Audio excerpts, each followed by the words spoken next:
आप देख रहे हैं आवाज़ इंडिया टीवी। आज है 25 दिसंबर। 25 दिसंबर वो तारीख है जब क्रांति सूर्य बाबा साहब डॉक्टर अंबेडकर इन्होंने मनुस्मृति जलाई थी।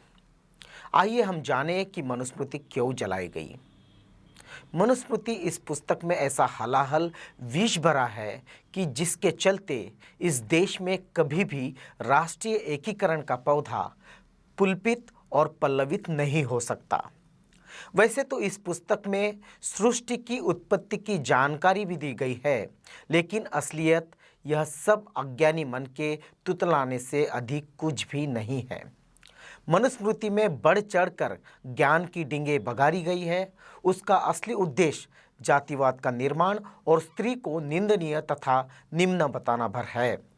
इसमें निहित आदेश निर्लज्जता से ब्राह्मणों के हित में ही है। वैसे कहने वाले तो कहते हैं कि मनुस्मृति और उसकी आज्ञाएं कब की मर चुकी है, अब गड़े मुर्दे उघाड़ने से क्या फायदा। लेकिन सच पूछे, क्या वाकई मनुस्मृति मर चुकी है? ऐसा नहीं है। आज भी विश्वविद्यालयों में मनुस्मृति पाठ्यपुस्तक के रूप में पढ़ाई जाती है। जयपुर हाईकोर्ट के परिसर में आज भी मनु की मूर्ति भारत के संविधान को चिढ़ाते स्थित है। यूँ तो आज नए नए कानून बन रहे हैं, परंतु दुख की बात है कि आज भी वास्तव में हम मनुस्मृति से ही संचालित हो रहे हैं। न जाने हम इस कब्र से कब बाहर निकलेंगे।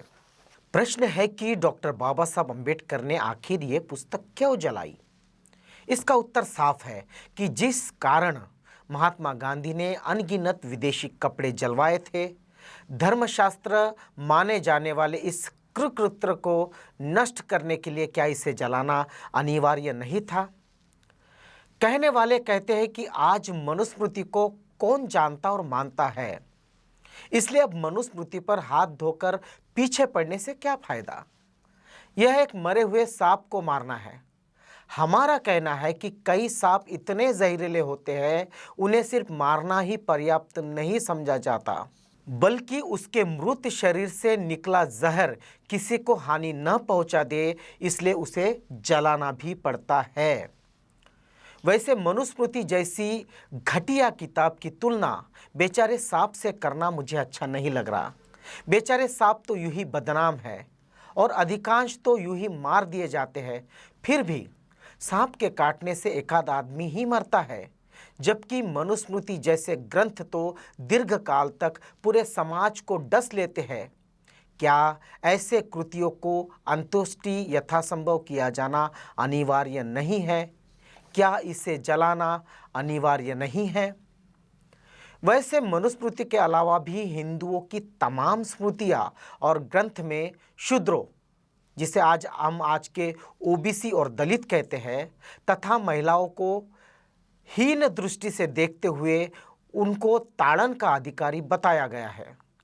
बाबा साहब ने 1927 में जो मनुस्मृति जलाई थी, वह अकेली एक पुस्तक से घृणा होने के कारण नहीं, बल्कि इसे अन्य तमाम स्मृतियों और किताबों का प्रतिनिधि ग्रंथ मानकर इसको जलाया था। लेकिन आश्चर्य तो इस बात का है कि भारत सरकार आज तक इस राष्ट्र विरोधी किताब पर प्रतिबंध लगाकर इसे जब्त नहीं कर रहा। क्या है मनुस्मृति?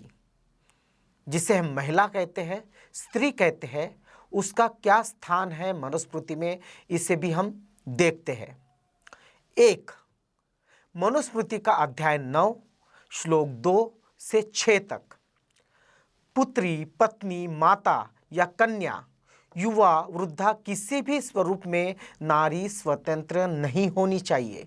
यह है मनुस्मृति। 2. मनुस्मृति अध्याय 9 श्लोक 45।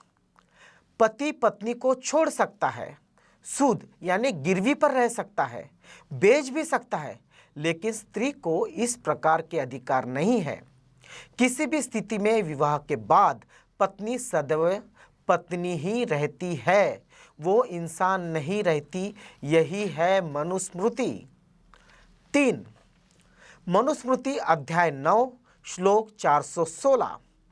संपत्ति और मिल्कियत के अधिकार और दावों के लिए शूद्र की स्त्रियां भी दास है।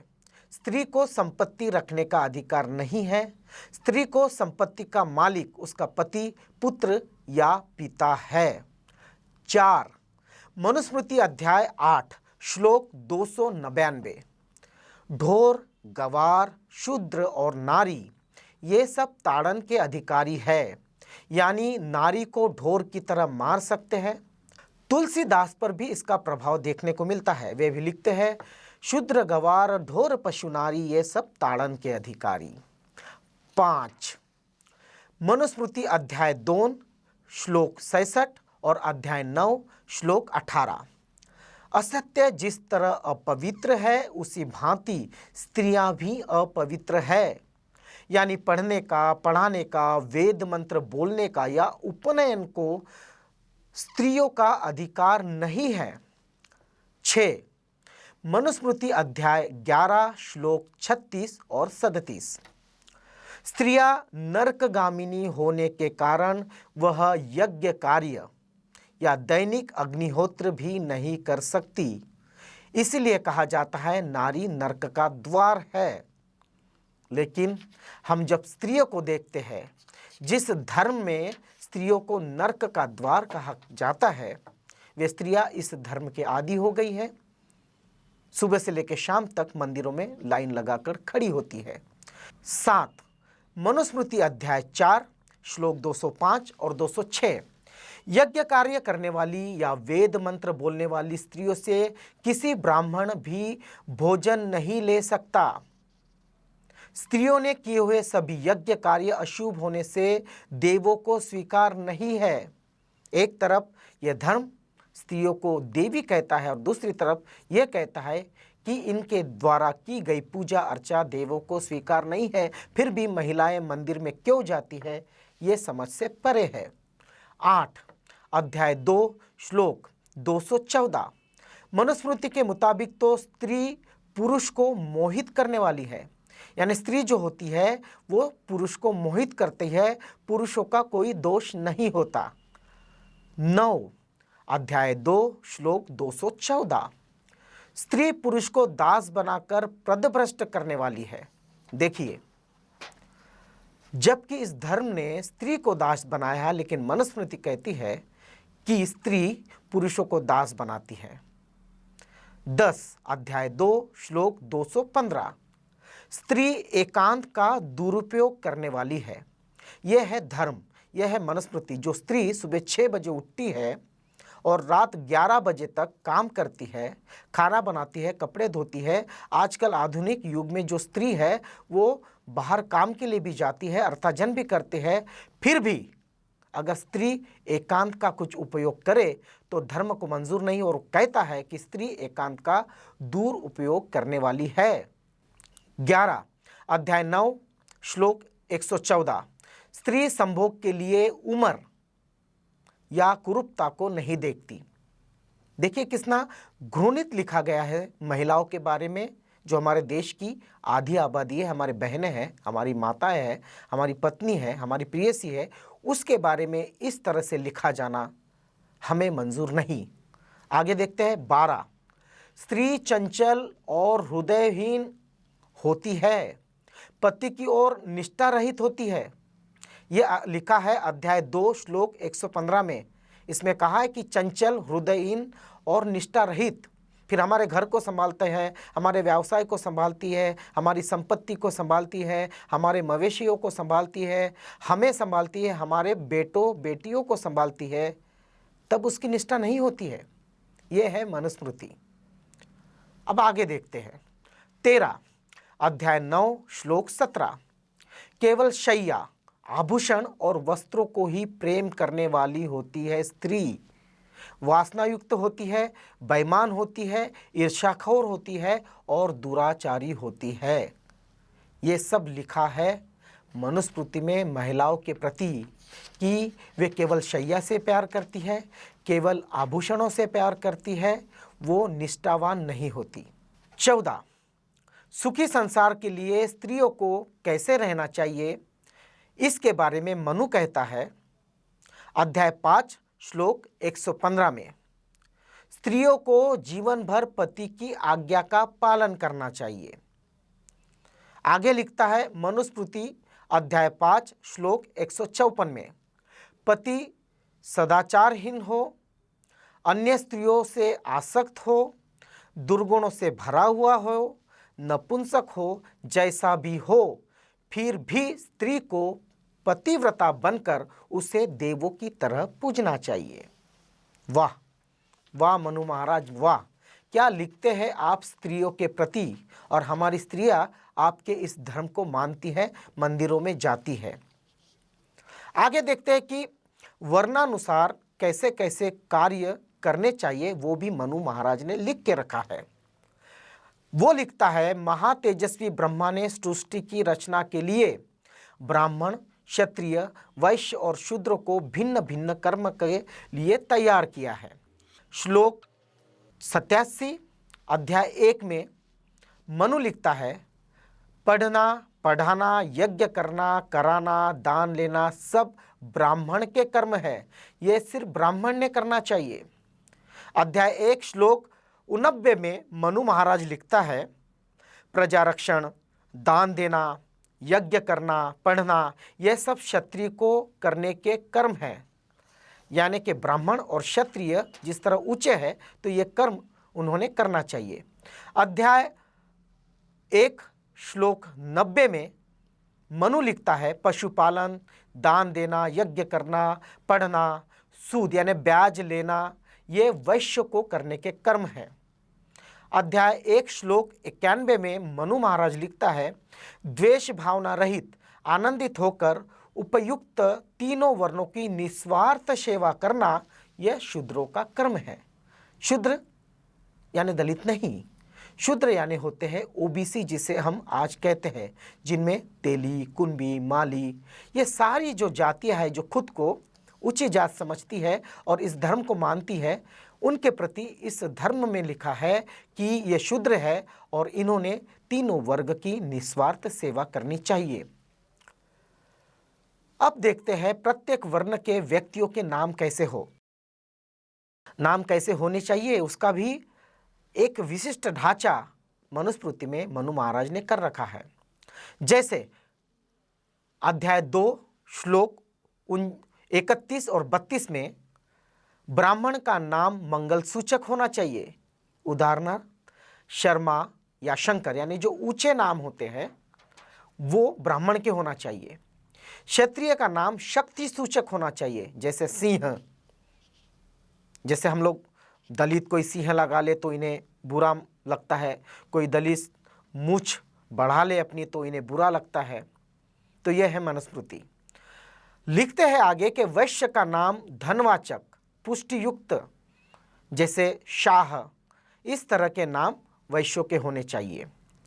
शूद्र का नाम निंदनीय होना चाहिए, नंदित होना चाहिए, जैसे दास युक्त शब्द होते हैं ना, जैसे मणिदास, देवीदास, रामदास, इस प्रकार के दास जो होते हैं उनके नाम शूद्र के होने चाहिए। अब एक धार्मिक जो विधि होती है जिसे आचमन कहते हैं, उसके लिए जल कैसे ले, इसको भी मनु महाराज ने लिख के रखा है। अध्याय 2 श्लोक 62 में ब्राह्मण को हृदय तक पहुंचे उतना आचमन यानी जल लेना चाहिए, क्षत्रिय को कंठ तक पहुंचे उतना आचमन यानी जल लेना चाहिए, वैश्य को मुंह में फैले उतना आचमन या जल लेना चाहिए, और शूद्र जो है जिसमें सारे ओबीसी है, दलित है, उनको सिर्फ ओठ भीग जाए नहीं चाहिए। ये जो ओठ है उतने भीगने चाहिए, उतना ही पानी मिलना चाहिए, उतना ही आचमन मिलना चाहिए। आगे भी देखिए, इस प्रकार के व्यक्ति अगर सामने आ जाए तो क्या करना चाहिए, यह भी मनुस्मृति में लिखा गया है। अध्याय 2 श्लोक 127 में अगर ब्राह्मण दिखे तो उससे कुशल मंगल विषय पूछे जाने चाहिए, उसका मंगल और कुशल पूछा जाना चाहिए। क्षत्रिय अगर रास्ते में मिल जाए तो उसे स्वास्थ्य विषय पूछा जाना चाहिए, जैसे कि तुम्हारी तबीयत कैसे है आप। वैश्य अगर रास्ते में मिले तो उससे क्षेम कुशल क्षेम विषय पूछे, संपत्ति के विषय पूछे, और शूद्र मिले तो उसे आरोग्य विषय पूछे, तुम्हारी तबीयत कैसी है, या क्योंकि वो शूद्र है उसे नहीं कुछ पूछा, उसे टालकर चले भी गए तो भी पाप नहीं लगता, ऐसे मनुस्मृति में लिखा है। अब वर्णों की श्रेष्ठता का अंकन मनु महाराज ने कैसे किया है उस पे भी एक नज़र हम डाल लेते हैं। यह लिखा है उन्होंने अध्याय 2 श्लोक 155 में। श्रेष्ठ का अंकन कैसे होता है? ब्राह्मण को विद्या से श्रेष्ठत्व मिलता है, क्षत्रियो को बल से श्रेष्ठत्व मिलता है, वैश्य को धन रखने से वो श्रेष्ठ बनता है, और शूद्र जन्म से ही शूद्र है, यानी वो जन्म से ही शूद्र है। अगर वो पैसा भी कमा ले, वो ज्ञान भी ले ले, वो शक्तिशाली भी हो जाए, तो भी मनुस्मृति के अनुसार वो शूद्र ही रहेगा। अब आगे देखिए कि विवाह के लिए कन्या का चयन कैसे किया जाए। इसको अध्याय 3 और श्लोक 13 में मनु महाराज लिखते हैं कि ब्राह्मण सभी 4 वर्ण की कन्याएं पसंद कर सकता है, उसे कोई अड़चन नहीं होगी अगर वो किसी भी वर्ण की कन्या को पसंद करे, उसके साथ विवाह किए। क्षत्रिय जो है वो ब्राह्मण कन्या को छोड़कर सभी तीनों वर्ण की कन्याएं पसंद कर सकता है। क्षत्रियों को क्यों ब्राह्मण कन्या को छोड़कर तीनों वर्ण की कन्याएं पसंद करनी चाहिए? ब्राह्मण कन्या क्यों नहीं? यही है हिंदू धर्म का जातिवाद, यही है वर्णवाद, यही है मनुस्मृति। यानी यहाँ ब्राह्मण और क्षत्रिय भी एक समान नहीं है। वैश्य की और शूद्र की, ऐसे 2 वर्ण जो है उनकी ही कन्याएं पसंद करनी चाहिए। वैश्य, क्षत्रिय और ब्राह्मणों की कन्या पसंद नहीं कर सकता शादी में। ये है जिसे समरसता कहती है आरएसएस। क्या इस तरह की मनुस्मृति लाने से समरसता, समता आ जाएगी? शूद्र की बात करें तो शूद्र को शूद्र वर्ण की ही कन्याएं विवाह के लिए पसंद करनी चाहिए, यानी शूद्र को ही वर्ण से बाहर अन्य वर्ण की कन्या से विवाह नहीं कर सकता। ये है मनुस्मृति, ये है असमानता। और इसी मनुस्मृति की इस असमानता को बाबा साहब ने अपने संविधान द्वारा तोड़ा है। आगे मनुस्मृति में मनु लिखता है, अतिथि जो होते हैं उसके विषय को उन्होंने लिखे कि किस तरह के अतिथि घर में होने चाहिए। ये लिखा है उन्होंने अध्याय 3 श्लोक 110 में। लिखता है, ब्राह्मण के घर केवल ब्राह्मण ही अतिथि गिना जाता है। देखिए, अगर ब्राह्मण के घर में आप जाएंगे ना, तो आप ब्राह्मण अतिथि या अतिथि नहीं गिने जाएंगे, आप शूद्र गिने जाएंगे। चाहे आप क्षत्रिय हो, चाहे आप वैश्य हो, चाहे आप ओबीसी हो, चाहे आप दलित हो। क्षत्रिय के घर पर ब्राह्मण और क्षत्रिय ही 2 लोग हैं जो अतिथि गिने जा सकते हैं। यानी ब्राह्मण कहीं भी जाए वो अतिथि गिना जाए, और बाकी कोई भी कहीं जाए तो अतिथि गिना नहीं जाए। यह है ब्राह्मणवाद, यह है मनुवाद। लिखते हैं, क्षत्रिय के घर ब्राह्मण और क्षत्रिय ही 2 अतिथि गिने जाते हैं। वैश्य के बारे में लिखते हैं कि वैश्य के घर ब्राह्मण, क्षत्रिय और वैश्य तीनों द्विज अतिथि हो सकते हैं, लेकिन शूद्र के घर पर केवल शूद्र ही अतिथि हो सकते हैं, कोई और वर्ण का अतिथि नहीं हो सकता। क्या शूद्र, जिसे हम तेली कहते हैं, जिसे कुंभी कहते हैं, जिसे माली कहते हैं, जिसे कुर्मी कहते हैं, क्या वे इंसान नहीं है? उनके घर में अगर ब्राह्मण जाए तो ब्राह्मण खराब हो जाता है। इसे ही कहते हैं मनुस्मृति। अब पके हुए अन्न का स्वरूप कैसे होना चाहिए ये भी लिखा गया है अध्याय 4 श्लोक 14 में। ब्राह्मण के घर का अन्न अमृतमय होता है, क्षत्रिय घर का अन्न दुग्ध रूप में होता है, वैश्य के घर का अन्न यानी वो अन्न रूप भी है, और शूद्र के घर का अन्न रक्त स्वरूप है, यानी वह खाने योग्य नहीं है। तो मैं शूद्र से ये पूछता हूँ कि वो क्यों भोज पर ब्राह्मणों को बुलाते हैं? जो ब्राह्मण कहते हैं कि उनके घर का अन्न जो है वो रक्त स्वरूप है, यानी वो खाने योग्य नहीं है। अगर वो खाने योग्य नहीं है तो फिर क्यों ब्राह्मणों को आप अपने घर बुलाते हैं भोज के लिए, किसी पूजा के लिए? क्यों उन्हें बादाम, क्यों उन्हें मेवे, क्यों उन्हें मिठाइयाँ, फल आप देते हैं? आपको इसे तुरंत बंद कर देना चाहिए। आगे मनुस्मृति में मनु महाराज लिखता है कि शव को कौन से द्वार लेने चाहिए, यानी आदमी जब मरता है तब भी मनु ने उसे नहीं छोड़ा है। मरने के बाद भी उसको शूद्र, वैश्य, क्षत्रिय, ब्राह्मणों में उसने कैटेगरी बना के रखी है। अध्याय 5 श्लोक 92 में वो कहता है कि ब्राह्मण के शव को नगर के पूर्व द्वार से ले जाए क्योंकि वो श्रेष्ठ है। उसका कहना है कि क्षत्रिय शव को नगर के उत्तर द्वार से ले जाए क्योंकि वो थोड़ा कम श्रेष्ठ है।